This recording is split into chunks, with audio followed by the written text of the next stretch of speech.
먼저 조직 관리예요. 우리가 유통을 할 때 여러 가지 조직이 있어요. 먼저 라인 조직은 선이 있다는 거예요. 책임이 있고 권한이 병행되면서 한 명의 감독자에게 어떠한 사항이 보고가 되고 조직의 상부, 위에서부터 아래로 전달되는 의사소통입니다. 자, 매트릭스라는 거는 이렇게 수직, 위에서 아래로 아니면 수평적, 옆에서 옆으로 조직이 복합적으로 결합된 조직을 매트릭스라고 해요. 한시적인 개별 프로젝트가 진행될 수도 있고 이 매트릭스 조직은 비용이 많이 들고 복잡한 경우가 있습니다. 자, 라인도 되고 스태프 조직 이렇게 복합적인 조직도 있어요. 라인과 스태프를 구분해서 각 기능의 전문성을 부과한 조직이 라인 스태프 조직입니다. 이런 조직은 권한과 책임이 한계가 분명하고 신속한 의사결정이 가능해요. 전체 라인 스태프 조직을 관리하는 사람들은 부하 직원에게 강력한 통솔력을 발휘해요. 단점으로는 업무가 의사결정자의 독단으로 처리가 될 수도 있고 조직 바깥의 전문적인 지식이나 기술이 활용되기 어려운 경우가 있습니다. 자, 교차 기능, 자율 경영팀, 그래서 특정 상품에 대해서 책임지고 자율성, 창의성 중시하는 현장 중심형 조직. 지속적으로 학습을 해서 자신의 학습 과정을 공유하고 전체로서의 문화를 강조하는 게 학습 조직이에요.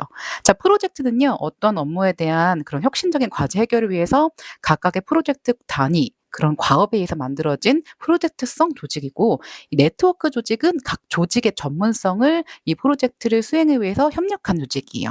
자, 그리고 조직화의 기본 요소는 분업해야 되고 각각의 권한 범위가 있어야 되고 목표를 집중하게 하는 거죠. 그렇기 때문에 조직이 있는 겁니다.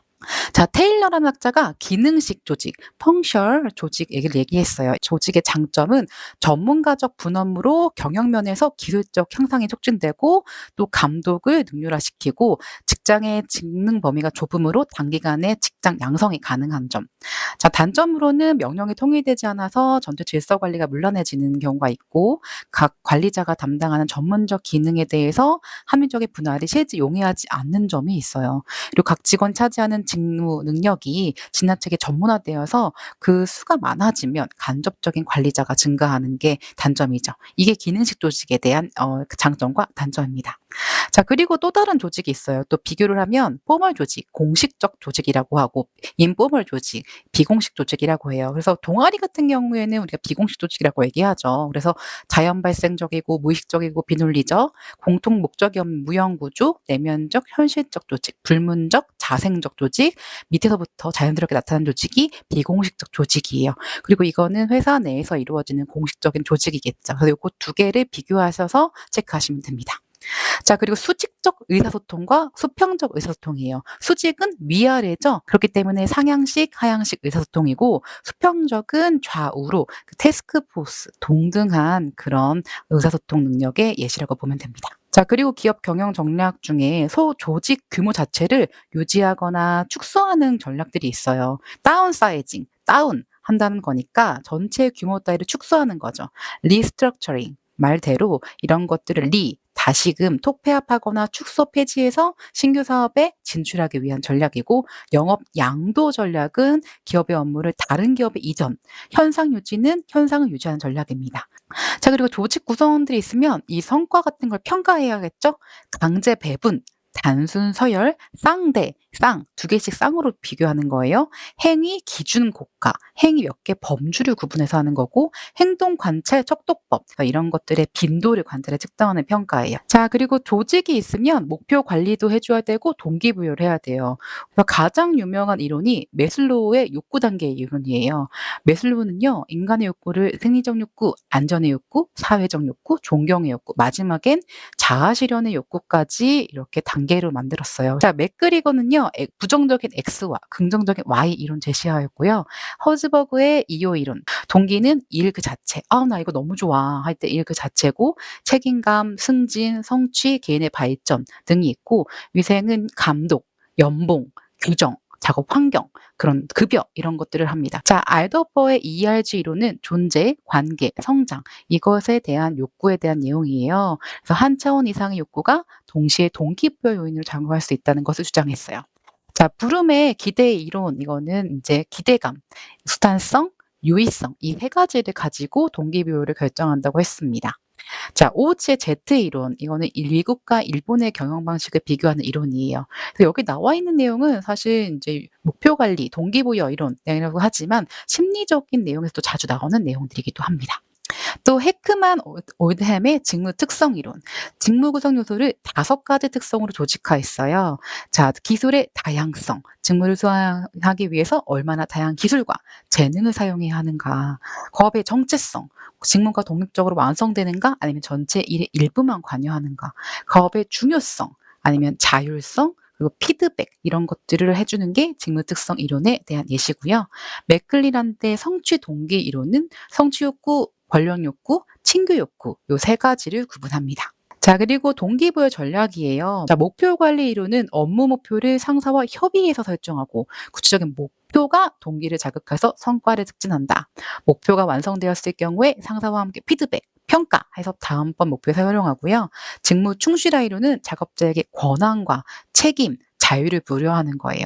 자, 그리고 특성화 이론은 직무 특성이 직무 수행자의 성장 욕구에 부합할 때 직무가 그 사람에게 큰 의미와 책임감을 주게 되면서 동기 유발에 긍정적인 성과를 낳게 된다고 주장했어요. 항상 헷갈리는 게 충실화 이론이랑 특성 이론을 헷갈려 하세요. 요거 2가지를 좀 구분하셔야 됩니다. 유연 근로제는 말 그대로 근무 시간을 근로자가 선택할 수 있는 제도입니다. 자, 조직이 있으면 또 갈등이 있겠죠? 갈등이 어떻게 일어나냐면 경쟁이 일어날 수 있고 이런 것들을 수용 아니면 공유하고 아니면 회피 그리고 타협하거나 협력하는 이런 것들이 일어나고 잠재적 갈등이 일어나는 경우가 있어요. 이런 거는 내적으로 일어나는 갈등입니다. 자, 유통업체에서 갈등 관리 어떻게 하냐면 유통업체 규모의 힘이 커지면서 유통 경로 내에서 경로 과정에서 갈등 발생이 높아질 수 있어요. 그 상호 관계가 높을수록 구성원 간의 갈등이 발생할 가능성이 높아진다라는 뜻이고 또 영역이 불일치할 때 아니면 상권 범위 그 수행 역할에 대한 견해가 나타날 수 있잖아요. 그럴 때 이렇게 갈등이 일어나는 거죠. 갈등 내 생성 단계가 잠재적, 지각, 감정적, 그리고 표출 그리고 갈등의 결과 이렇게 5가지로 구분할 수 있는데요. 근데 내적으로 존재하고 겉으로는 표현되지 않는 상태고 지각되는 거는 적대감, 긴장감을 인지한 거죠. 그리고 감정적으로는 느껴져요, 감정적으로. 그리고 표출된 거는 이제 말이 나오는 거죠. 밖으로 드러난 상태. 그리고 결과로는 갈등을 잘 해소했거나 아니면은 그냥 참고 있거나 이런 것을 얘기합니다. 그래서 그래프를 그려보시면 갈등 수준이 낮은 것부터 높은 것까지 있고 집단의 성과 수준은 아이러니하게도 갈등의 수준이 중간 수준인 게 집단 성과가 높다라고 표현합니다. 자, 그래서 조직 갈등 수준과 성과는 정규 분포 곡선을 나타내고 있어서 평균값을 중앙으로 좌우로 대칭 종 모양이다. 그러니까 만약에 경영자가 적당한 갈등 수준을 유지해서 갈등의 순기능을 최대화하려고 노력할 필요가 있고 B에서 중간이죠. 이건 순기능을 나타내고 이럴 때 조직이 혁신적이며 생동적입니다.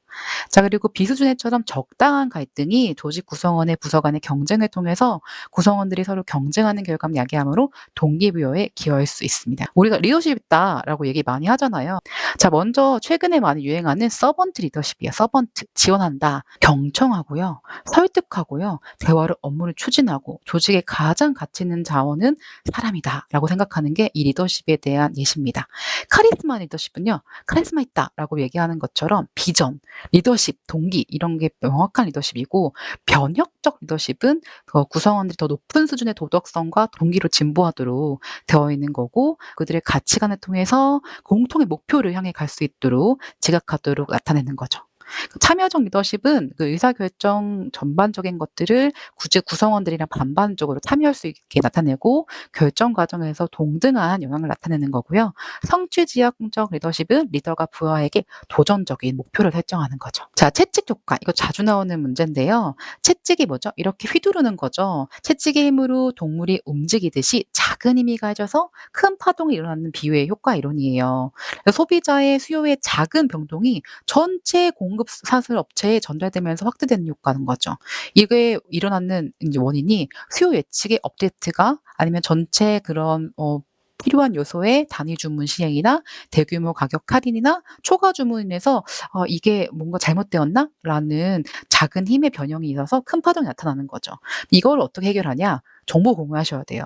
CRFP라고 하고 또 전략적 파트너십, 또 일괄 수요를 예측 실시하고 제품 흐름을 계획하고 배치, 하나의 그런 단위 규격을 좀 축소하고 소량, 다빈도 주문 방식을 통해서 전체 공급자 재고 관리를 해야겠죠.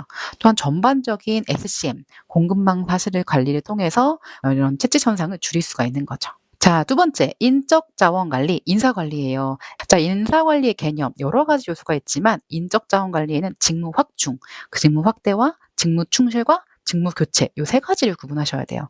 직무 확대는 직무의 수평적으로 좀 넓게 보시는 거고 충실은 수직적으로 확대하는 거고 교체는 담당하는 넓은 경험을 하게 해 주는 거죠.